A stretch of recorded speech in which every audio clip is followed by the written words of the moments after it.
Okay, today I'm going to walk you through creating your pincushion with the two pieces of material that you've been provided. So the very first thing is to make sure that you stack your fabric correctly. On this fabric there is a pattern on one side, and when you flip it over it's faded. So we know that this is the pattern side and then this is the back side. So you need to make sure you stack your fabric pattern to pattern.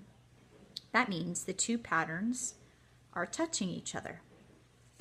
And then on the front and the back is the faded side.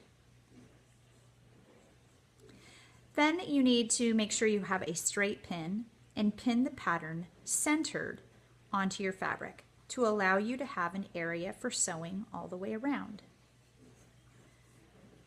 So I'm making sure that my fabric is stacked evenly, or as even as possible.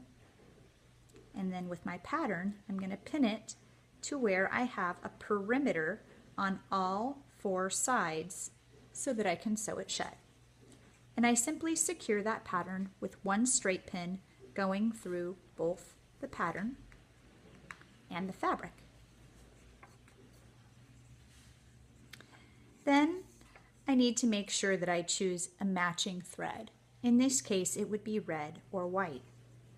For the sake of example, I have a different color so that you can see exactly what I'm doing. The sewing directions is only 3 sides. We are making a pillow, so we need to leave one side open. So I'm going to be beginning my sewing here with a back tack, stitching side 1, side 2, and side 3, and ending with a back tack.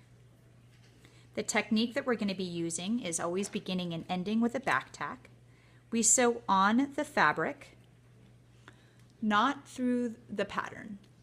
So I'm indicating the back tack here, and then I would sew my back stitches along the edge of the pattern. The pattern is your guide to make sure that your stitches are straight, going all the way around that pattern through both sides of fabric.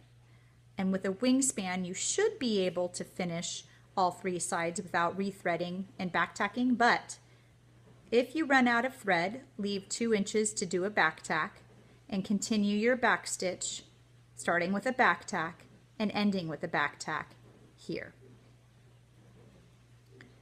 So back tack here, 1/2 centimeter stitches going all the way around and ending with a back tack.